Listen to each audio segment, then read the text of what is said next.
नमस्कार। National weather bulletin में आप सभी का अभिनंदन। मैं हूं देवेंद्र त्रिपाठी। ये वीडियो आप देख रहे हैं मौसम तक चैनल पर और इसमें बात 5 सितंबर के पूरे भारत के मौसम की। दोस्तों, मौसमी सिस्टमों का प्रभाव भारत के तमाम राज्यों पर इस समय जारी है और मानसून एक्टिव बना हुआ है राजस्थान के कई जिलों में और मध्य प्रदेश तथा महाराष्ट्र के कई हिस्सों में, इधर तेलंगाना, आंध्र प्रदेश और ओडिशा के दक्षिणी क्षेत्रों में, छत्तीसगढ़ के दक्षिणी भागों में और उत्तरी तटीय तमिलनाडु तथा कुछ आंतरिक रायलसीमा के रीजन में कुछ जगहों पर अच्छी बरसात देखने को मिल रही है। इधर पर्वतीय क्षेत्रों में उत्तराखंड में खासतौर पर और वेस्ट यूपी में कुछ जगहों पर, पंजाब और हरियाणा के पूर्वी रीजन में, दिल्ली, चंडीगढ़ में कहीं कहीं पर बरसात का मौसम बना हुआ है और मध्य प्रदेश के भी भागों पर बना हुआ है। पूर्वी मध्य प्रदेश, पूर्वी उत्तर प्रदेश और बिहार, झारखंड, पश्चिम बंगाल पर अभी बादल नहीं है। ये वीडियो मैं दोपहर के पहले रिकॉर्ड कर रहा हूँ, इसलिए ये स्थिति दिख रही है। शाम से पहले आप देखेंगे यहाँ पर फिर से बादल बनेंगे। ये पूरा जो रीजन दिखाई पड़ रहा है, लेकिन वो ऐसे बहुत रेन बियरिंग क्लाउड होंगे, ऐसे बादल होंगे जिनमें बहुत ज़्यादा बारिश का पानी होगा। ये मुमकिन कम लग रहा है, लेकिन संभावनाएं हैं कि कुछ जगहों पर पासिंग शावर यहां पर भी दिखाई पड़ सकता है। इस समय निम्न दबाव का क्षेत्र राजस्थान के पूर्वी क्षेत्रों पर पहुंच गया है, यहां पर जो मध्य भारत में बना हुआ था, लेकिन एक नया सिस्टम यहां पर कम दबाव का यहां बन रहा है बंगाल की खाड़ी के मध्य और लगभग कोस्टल रीजन के पास, और ये सिस्टम ऊपर की तरफ बढ़ेगा। मानसून की अक्षीय रेखा जैसलमेर से इस सिस्टम को कनेक्ट कर रही है और इस सिस्टम को कनेक्ट कर रही है। ये सिस्टम धीरे धीरे आगे बढ़ेगा तो मानसून की अक्षीय रेखा का पश्चिमी सिरा और नीचे आएगा, लेकिन यहाँ पर जब सिस्टम बनेगा और ऊपर की तरफ बढ़ेगा इस तरह से तटों के पास से होते हुए पैरेलल, तो ये मानसून की अक्षीय रेखा अभी इस तरह से थी, इस तरह से, और वो धीरे धीरे इस तरह हो रही है और सारा कुछ खेल मौसमी सिस्टमों का है। मौसमी सिस्टम इसमें बहुत अहम रोल प्ले कर रहे हैं और इस ट्रफ के नीचे अरब सागर से भरपूर नमी आ रही है, लेकिन वो पूरी नमी भारत के ऊपर इस्तेमाल नहीं हो रही है। वजह यह है कि यहाँ पर एक चीन की तरफ ट्रॉपिकल स्टॉर्म बना हुआ है और सरफेस से लगभग 2 किलोमीटर की हाइट पर, जहाँ पर ज़्यादातर क्लाउड बनने की संभावना रहती है, जहाँ पर ज़्यादा कूल टेम्परेचर होता है, वहाँ पर जो हवा की दिशा और हवा की रफ्तार है वो अरब सागर की है और अरब सागर से ऊपर आने के बाद, यहाँ पर आने के बाद ज़्यादातर वो सिस्टम अट्रैक्ट कर ले रहा है। जैसे ही वो सिस्टम कमज़ोर होगा, यहाँ पर बनने वाला सिस्टम स्ट्रांग होना शुरू हो जाएगा और भारत के ऊपर पहुँचने के बाद आगे बढ़ेगा तो कई जगहों पर मौसम में तब्दीली दिखाई पड़ेगी। फिलहाल वर्तमान सिनारियो में अगले 24 घंटों में यानी 5 सितंबर के दिन देश में कहां कहां बरसात हो सकती है और कहां पर सूखा मौसम रह सकता है, आइए जानते हैं। सैटेलाइट तस्वीरों में आपने देखा कि दो तरफ सिस्टम है और दोनों को कनेक्ट करने वाली मानसून की अक्षीय रेखा है, तो इन्हीं सिस्टमों के इर्द गिर्द अभी ज्यादा बारिश रहेगी। हालांकि 24 घंटों के बाद 6 सितंबर को आप देखेंगे कि ये सिस्टम यहां से आगे निकलेगा, तो यहां जो मध्य और एडजॉइनिंग साउथ पेनिनसुलर रीजन पर इसके चलते जो एक्टिविटी अभी हो रही है उसमें कमी आ जाएगी और इधर का सिस्टम भी थोड़ा कमजोर हो जाएगा, तो यहां पर भी कमी आ जाएगी। लेकिन परिस्थितियां अनुकूल बनने वाली हैं और ज़्यादा बारिश के लिए देश के कई राज्यों में, और अभी जो सिनारियो लग रहा है आने वाले दिनों में, उसके आधार पर मैं इतना कह सकता हूं, अगर उसमें ज़्यादा परिवर्तन नहीं हुआ तो ये सिस्टम यहाँ पर आने के बाद इधर से, बिहार से और झारखंड के ऊपर से उत्तर प्रदेश के दक्षिणी भागों से आगे बढ़ेगा और ये स्थितियाँ आएंगी लगभग 8 और 9 के आसपास, 8-9 सितंबर के आसपास। तो उस दौरान यहाँ पर बारिश की गतिविधियाँ अच्छी खासी बढ़ सकती हैं। अभी फिलहाल 5 सितंबर की बात करते हैं। पूर्वोत्तर भारत में अरुणाचल और असम, मेघालय, नागालैंड, मणिपुर, मिजोरम, त्रिपुरा सभी जगहों पर, साथ ही साथ उप हिमालय, पश्चिम बंगाल, सिक्किम, यहाँ पर भी कई हिस्से ऐसे हो सकते हैं जहाँ पर हल्की से मध्यम बौछारें गिर सकती हैं और इंटेंसिटी भी, जैसे मैंने बताया, हल्की से मध्यम और कहीं कहीं पर थोड़ा सा पासिंग शावर तेज हो सकती है।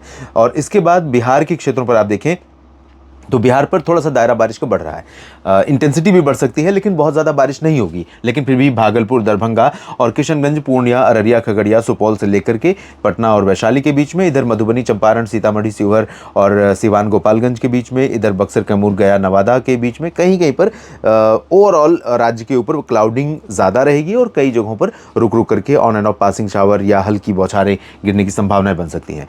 झारखंड के उत्तरी क्षेत्रों में रांची, दुमका और डाल्टनगंज समेत उत्तरी जो रीजन है यहाँ पर चांसेस बारिश के रहेंगे।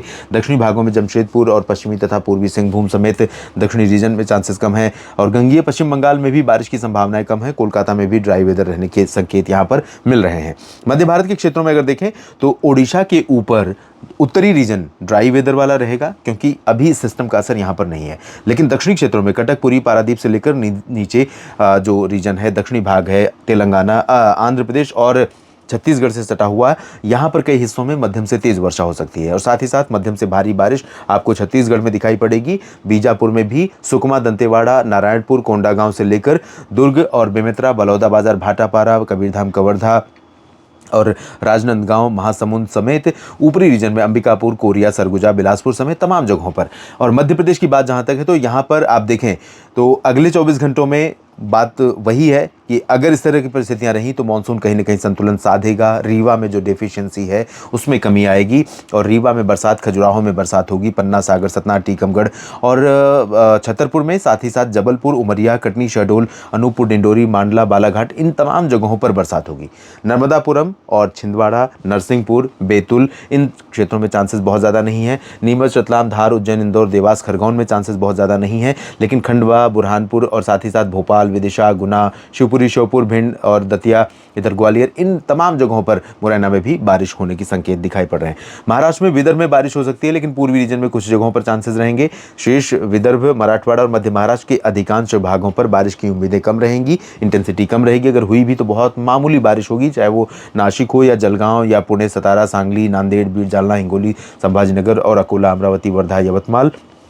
यहाँ पर पालघर से लेकर मुंबई, ठाणे, कल्याण और रायगढ़, सिंधुदुर्ग, रत्नागिरी, इन तमाम जगहों के साथ गोवा में भी अच्छी बरसात हो सकती है। और साथ ही साथ बरसात हो सकती है गुजरात के पूर्वी रीजन में, कई जगहों पर बरसात की संभावना है। इंटेंसिटी मध्यम से तेज़ रहेगी, बहुत भारी बारिश, एक्सट्रीमली हैवी यानी 100-150 मिलीमीटर की बरसात नहीं होगी जैसी पिछले दिनों हुई थी। लेकिन निश्चित तौर पर, जैसा कि मैं पिछले कई दिनों से गुजरात के पूर्वानुमान में भी मैंने आपको ये बताया था और 10 दिनों के पूर्वानुमान में भी, कि गुजरात के पूर्वी रीजन में फिर से मानसून का सिस्टम आने वाला है और बारिश देने वाला है। तो ये सिस्टम राजस्थान पर पहुंचने के बावजूद गुजरात के पूर्वी रीजन और सौराष्ट्र और कच्छ के कुछ हिस्सों में कई जगहों पर बरसात दे रहा है। तो यहाँ पर मेहसाना से लेकर पाटन, साबरकांठा, अहमदाबाद और सूरत, वलसाड़, नवसारी तक तमाम इलाकों पर हल्की से मध्यम बौछारें गिर सकती हैं। कच्छ और सौराष्ट्र के रीजन में, जो पश्चिमी रीजन है, द्वारका, पोरबंदर, वेरावल, राजकोट, जामनगर, भुज, यहाँ पर चांसेस बारिश के कम दिखाई पड़ रहे हैं। दक्षिण भारत में तेलंगाना में बारिश होगी और आंध्र प्रदेश के उत्तरी तटीय क्षेत्रों पर, यानी बापतला से लेकर विशाखापट्टनम, कलिंगापट्टनम और आसपास के इंटीरियर पोर्शन पर, और यहाँ पर खम्मम, रामागुंडम में अच्छी बरसात होगी। लेकिन दक्षिणी पश्चिमी तेलंगाना और कर्नाटक के आंतरिक इलाकों में, आंध्र प्रदेश के रायलसीमा, तमिलनाडु, केरल, यहाँ पर बहुत मामूली बारिश की उम्मीद है। हवा में नमी होगी, हवा तेज चलेगी, बादल कई जगहों पर छाएंगे और गर्जना के साथ अगर कहीं पर बारिश हुई तो कुछ हल्की वर्षा देखने को इंटीरियर पोर्शन में मिलेगी। तटीय कर्नाटक में अच्छी बारिश होगी। अंडमान व निकोबार द्वीप समूह में कई जगहों पर बारिश की उम्मीदें हैं। उत्तर भारत के क्षेत्रों में अगर हम देखें दोस्तों, तो यहाँ पर 3 राज्य ऐसे हैं, उत्तराखंड, उत्तर प्रदेश और राजस्थान, जहाँ पर बारिश की अच्छी उम्मीद है, यानी अच्छी बारिश की अच्छी संभावना है। और यहाँ पर नैनीताल, मसूरी, पंतनगर से लेकर उत्तरकाशी, चमोली, गंगोत्री, यमुनोत्री, केदारनाथ, बद्रीनाथ समेत देहरादून, और ऋषिकेश, हरिद्वार समेत आसपास के भागों में कई जगहों पर बरसात हो सकती है। शिमला में अच्छी बरसात हो सकती है और धर्मशाला, चंबा, ऊना, डलहौजी से लेकर के जम्मू, कटरा, उधमपुर, श्रीनगर, गुलमर्ग, काजीगुंड, पहलगाम समेत जम्मू कश्मीर, हिमाचल के लाहौल स्पीति, कुल्लू मनाली समेत पश्चिमी और उत्तर पश्चिमी रीजन, पंजाब के ज़्यादातर भाग और वेस्टर्न राजस्थान के अधिकांश इलाके, यहाँ पर ड्राई वेदर रहेगा। लेकिन राजस्थान में, गुजरात में पटियाला और बरनाला, मोगा, मनसा, संगरूर और रूपनगर, शहीद भगत सिंह नगर, साहिबजादा अजीत सिंह नगर, इन भागों में कहीं पर लाइट रेन हो सकती है। यहाँ पर चंडीगढ़ में थोड़ी बहुत बूंदें पड़ सकती हैं। करनाल और अंबाला, यमुनानगर, कुरुक्षेत्र से लेकर रोहतक, सोनीपत, पानीपत और राष्ट्रीय राजधानी दिल्ली, साथ ही साथ गुरुग्राम, फरीदाबाद, पलवल समेत ये जो दक्षिणी रीजन है, रेवाड़ी, चरखी दादरी, झज्जर, महेंद्रगढ़ और हिसार तक, यहाँ पर बारिश की संभावनाएं रहेंगी। और राजस्थान का जो पश्चिमी रीजन है, चूरू से लेकर बीकानेर, गंगानगर, जैसलमेर में कम उम्मीद है। लेकिन बाड़मेर से जालौर, जोधपुर और आसपास के भागों समेत अजमेर, सवाई माधोपुर समेत भीलवाड़ा, उदयपुर, डूंगरपुर, यहाँ पर व्यापक वर्षा हो सकती है। उत्तर पूर्वी रीजन में लाइट रेन की संभावना है। उत्तर प्रदेश के कई हिस्सों में बारिश के संकेत हैं, जिसमें अयोध्या भी शामिल रहेगा और प्रयागराज, जौनपुर, वाराणसी, गोरखपुर, देवरिया, कानपुर और साथ ही साथ झांसी, जलौन, रही और बरेली, मेरठ में भी चांसेस हैं। इस वीडियो में अभी इतना ही।